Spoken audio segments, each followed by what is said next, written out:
الحمد لله والصلاة والسلام على سيدنا محمد وعلى آله وأصحابه أجمعين.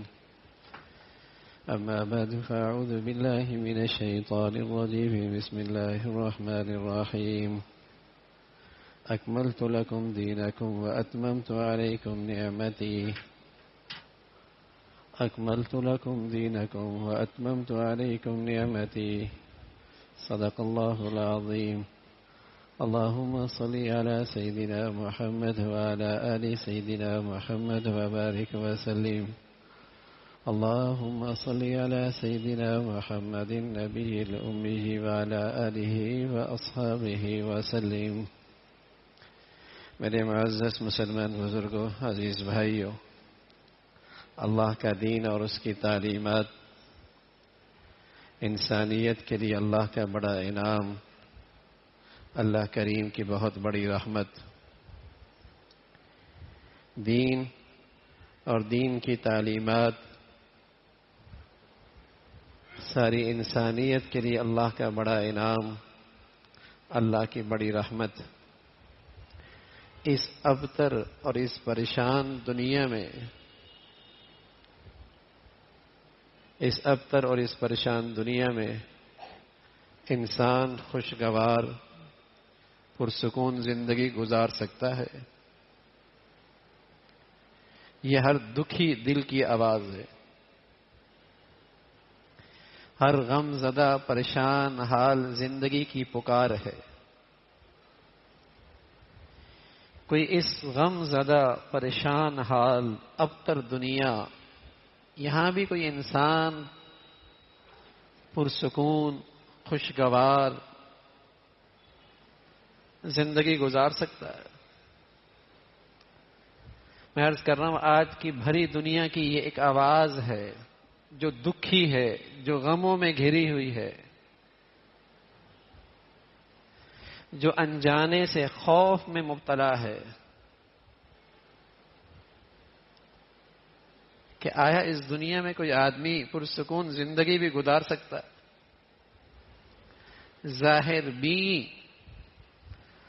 اور صرف عقل پہ چلنے والوں نے تو اس کی تشخیص بھی غلط کی اور پھر اس کی تدبیر بھی ناکام ہوئی.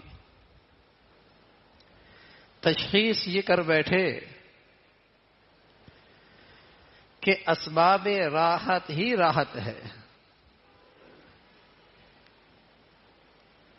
اور مصیبت کے اسباب کا نام ہی مصیبت ہے. ظاہر بھی لوگ جن کی عقل دین کی تعلیمات سے محروم ہے، ان کی تو تشخیص بھی غلط، تدبیر بھی غلط. وہ یہ تشخیص کر بیٹھے کہ اسباب راحت کا نام ہی راحت ہے اور سکون کے نقشوں کا نام ہی سکون ہے. تو وہ ان اسباب و راحت کو خوب سے خوب تر سمیٹنے لگے، دوڑ لگا دی.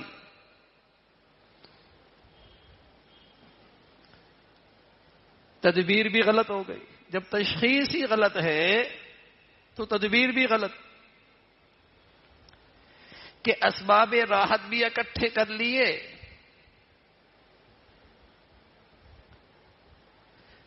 نقشے بھی بنا لیے سکون کے، مصائب اور حوادث سے بچنے کی تدبیریں بھی کر لی، دل پھر بھی پریشان ہے، دل پھر بھی بے چین ہے. اس لیے سچ کہا ہے کسی نے کہ اسباب و راحت پر تکیہ کرنے والوں کو کبھی قلبی سکون نہیں ملتا. سچ کا محض اسباب و وسائل پر بھروسہ کرنے والوں کو، ظاہری اسباب و وسائل پہ اکتفا کرنے والوں کو کبھی دلی راحت نصیب نہیں ہوتی. اور یہ سچ ہے.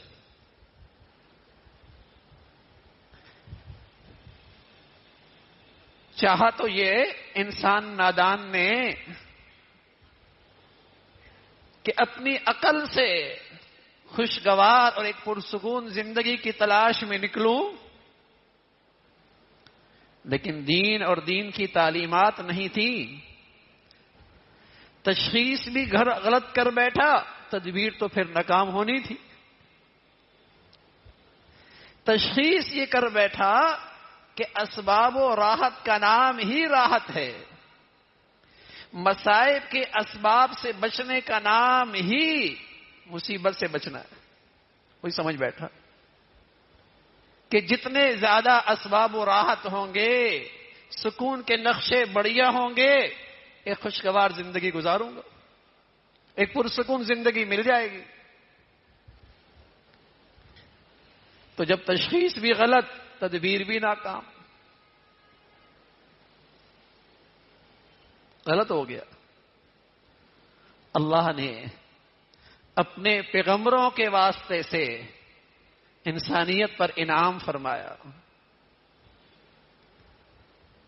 دین دیا، دین کی صحیح تعلیمات دی کہ تم اس ابتر اور اس پریشان دنیا کے اندر بھی ایک پرسکون، ایک خوشگوار زندگی گزار سکتے. اور یوں بتلایا، تطمئن القلوب، الا بذکر اللہ تطمئن القلوب.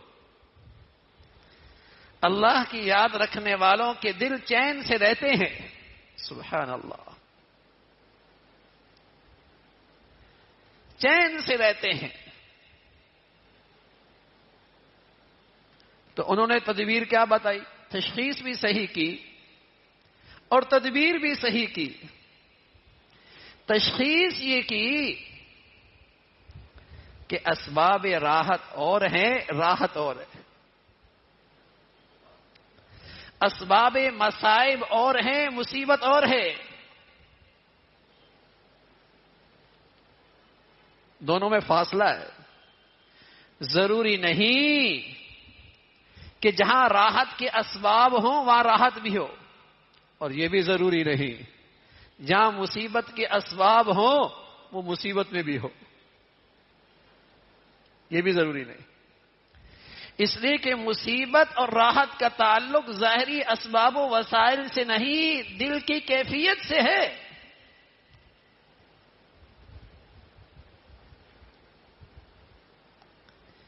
کوئی اجنبی آدمی آپ کو سوئی چبو جو دبا دے، آپ لڑنے لگ جائیں، اور وہی سوئی ڈاکٹر چبو دے، آپ شکریہ ادا کریں.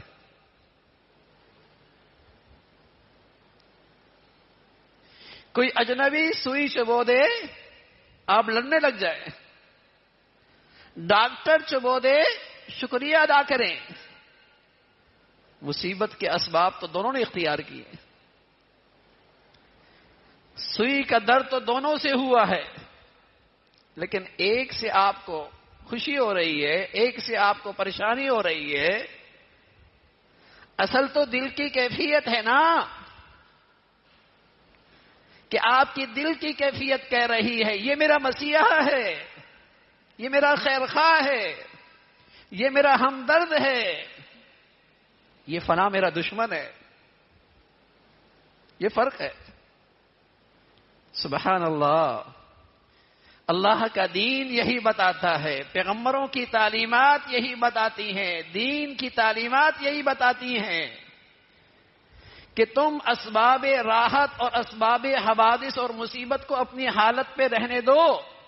وہ تمہارے اختیار میں نہیں ہے کہ تمہارے گھر میں بیماری نہ آئے. وہ تمہارے اختیار میں نہیں ہے کہ تمہارے بچے کا انتقال نہ ہو. وہ تمہارے اختیار میں نہیں ہے کہ تمہارے روزی کے اسباب میں فرق نہ آئے. وہ تمہارے اختیار میں نہیں ہے. ان اسباب و راحت اور مصیبت کو اپنی حالت میں رہنے دو، اپنی دل کی کیفیت بدلو جو تمہارے اختیار میں. اپنی دل کی کیفیت بدلو.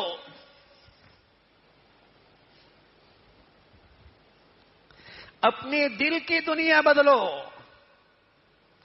اور دل کی کیفیت یہ بتائی دین نے، پیغمبروں نے یہ بتائی کہ تم اپنے دل میں یہ بات بسا لو، اس کائنات کا کوئی خالق ہے، کوئی مالک ہے، اور وہ حکیم بھی بہت ہے اور وہ رحیم بھی بہت ہے۔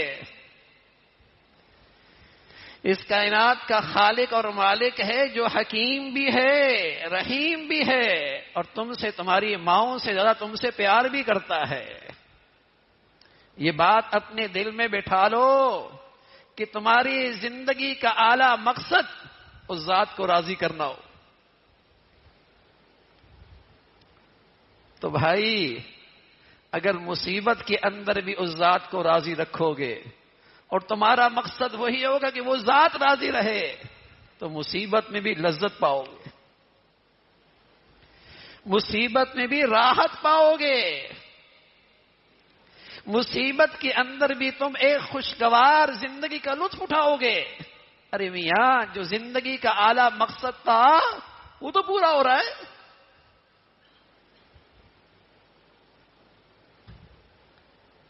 میرے عزیزو، آج ساری دنیا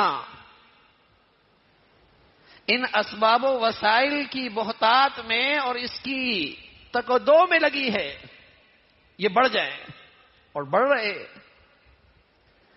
لیکن آج یہ دل کی کیفیت یہ ہے کہ یہ کسی کروٹ میں سکون نہیں پا رہا، اسے کسی لمحے راحت نصیب نہیں۔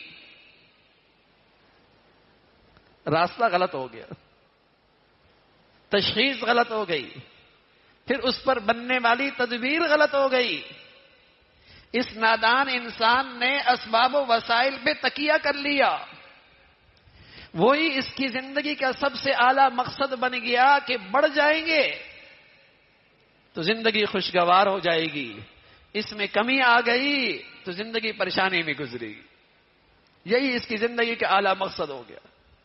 جتنے اسباب و وسائل بڑھتے رہیں گے اتنے اس کی زندگی کی پریشانی بڑھتی رہے گی۔ تشخیص غلط، تدبیر غلط۔ اللہ کا دین انسانیت کے لیے اللہ کا انعام، اللہ کی رحمت۔ اس دین کی تعلیمات یہ تھی، یہ اسباب و وسائل، یہ مصیبت سے بچنے کی تدابیر، اسباب و وسائل یہ تمہارے اختیار میں نہیں ہے۔ تمہارے پاس کتنی بھی دولت ہو، کیا مطلب تمہارے اختیار میں ہے کہ بیماری ختم ہو جائے اور تمہارے بچے کا انتقال نہ ہو؟ یہ تو تمہارے اختیار میں نہیں ہے۔ تم تو صرف دوائیں لا سکتے ہو، تم تو صرف اچھے ڈاکٹر کے انتخاب کر سکتے ہو، لیکن اگر ایک چیز تمہارے اختیار میں ہے، تمہارے دین نے تمہیں بتایا کہ دل کی کیفیت بدلو، کہ تمہاری زندگی کا اعلیٰ مقصد کیا ہے، جو ان اسباب و وسائل سے بھی بالاتر ہو، اور وہ مقصد یہ ہے کہ اس کائنات کا خالق اور مالک، حکیم، علیم، خبیر، رحیم ذات، اس ذات کو راضی کرنا، اس کا قرب پانا، اسے خوش رکھنا، یہ میری زندگی کا اعلیٰ مقصد ہے۔ اب یہ مقصد نعمتوں میں حاصل ہو، آزمائش میں حاصل ہو، یہ ہر حال میں سکون سے رہے گا۔ اور اللہ کریم سچ کہہ رہے، اور اللہ کا کلام سچ کہہ رہا، الا بذکر اللہ تطمئن القلوب۔ اللہ تعالی کو پا لینے والے دلی پریشانی میں مبتلا نہیں ہوتے۔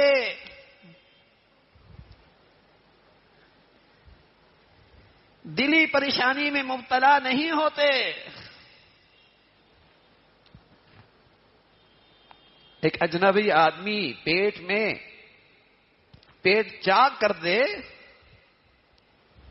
اجنبی آدمی، کتنی تکلیف ہوگی، آپ اس کو کتنا برا منائیں گے، کتنے پریشان ہو جائیں گے۔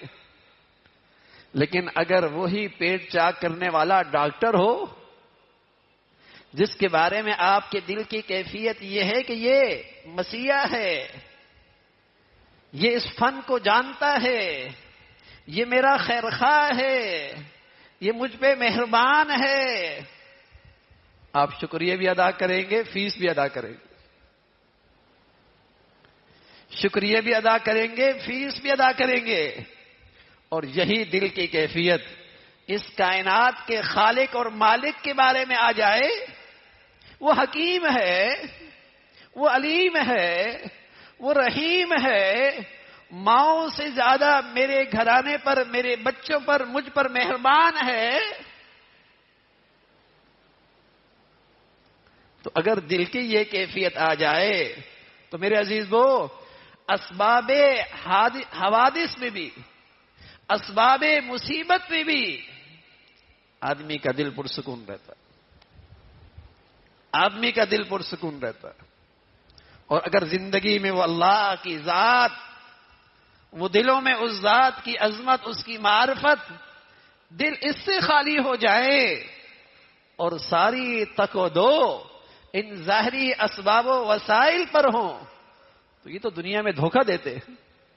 کبھی ہوتے ہیں، کبھی نہیں ہوتے، اور ہو کر بھی بس اوقات کام نہیں کرتے. پھر تو آدمی خوف میں رہے گا، پھر تو آدمی خوف میں رہے گا. اور پھر کہتا ہے ایک انجانا سا خوف ہے، مزہ نہیں ہے، مزہ نہیں ہے زندگی میں. لاکھوں کروڑوں سے زیادہ اس کے بعد اسباب و وسائل کے نقشے ہیں، مزہ نہیں ہے، مزہ پھر بھی نہیں ہے. اگلے دن ایک ساتھی کینیڈا سے آیا، کہنے لگا وہاں ہر تیسرا آدمی ڈپریشن میں ہے، اور ہر 4-5 آدمی کے بعد ایک آدمی اتنی گولیاں کھا کے رات کو سوتا ہے، اتنی گولیاں لے کے سوتا ہے. اسباب کی دنیا میں اور وسائل کی دنیا میں آج جتنی بے سکونی اور پریشانی ہے، شاید ایک صدی پہلے اس انسان نے تصور بھی نہیں کیا تھا.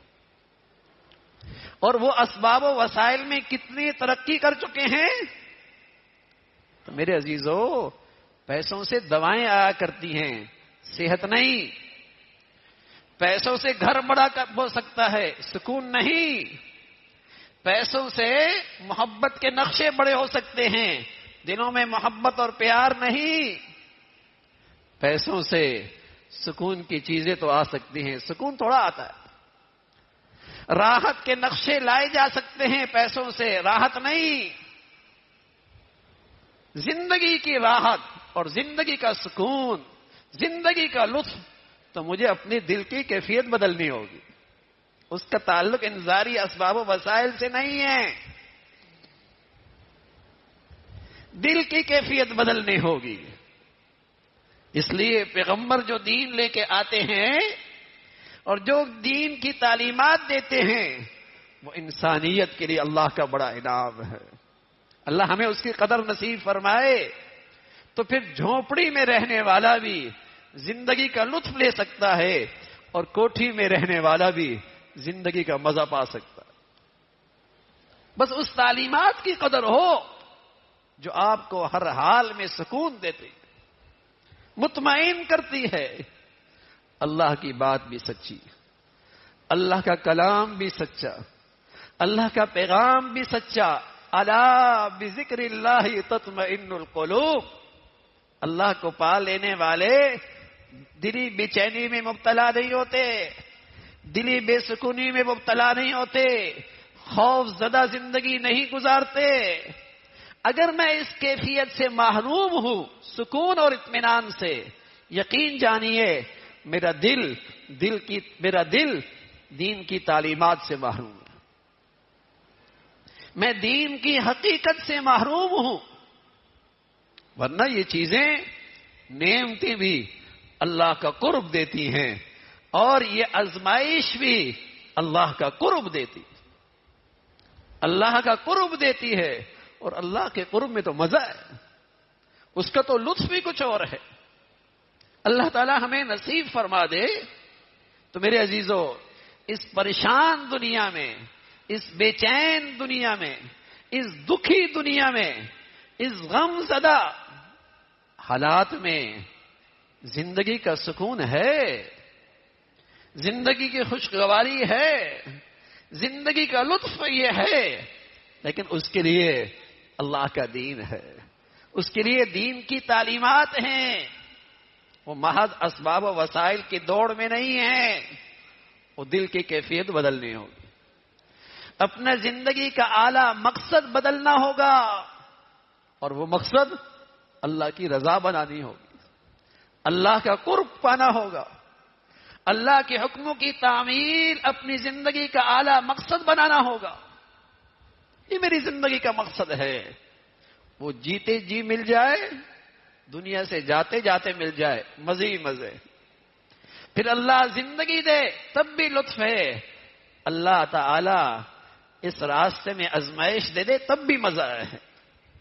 دل کی کیفیت میں فرق نہیں آتا۔ آپ دیکھتے ہیں گلاس بھرا ہوا ہوتا ہے، اس میں آدمی گھڑی ڈال دے، اوپر نیچے دائیں بائیں پانی ہے، لیکن کہتے ہیں میں واٹر پروف ہے، اندر پانی نہیں جاتا۔ سچ کہہ رہا ہوں، جس کے دل میں اللہ کی معرفت نصیب ہو جائے، اس کے دائیں بائیں غموں کی کتنی کیفیت کیوں نہ ہو، اللہ اس کے دل کو غم پروف بنا دیتے۔ یہاں غم نہیں آتا، یہ دل دکھی نہیں ہوتا، اس دل میں پریشانی نہیں آتی، وہ سکون رہتا ہے۔ تو مصیبت کا اور راحت کا تعلق ظاہری اسباب و وسائل سے نہیں، دل کی کیفیت سے ہے۔ اللہ تعالی ہمیں اپنی رضا اور اپنے حکموں کی تعمیل، اس کو اپنی زندگی کا اعلیٰ مقصد بنانے کی توفیق نصیب فرمائے۔ وآخر دعوانا الحمد للہ رب العالمین۔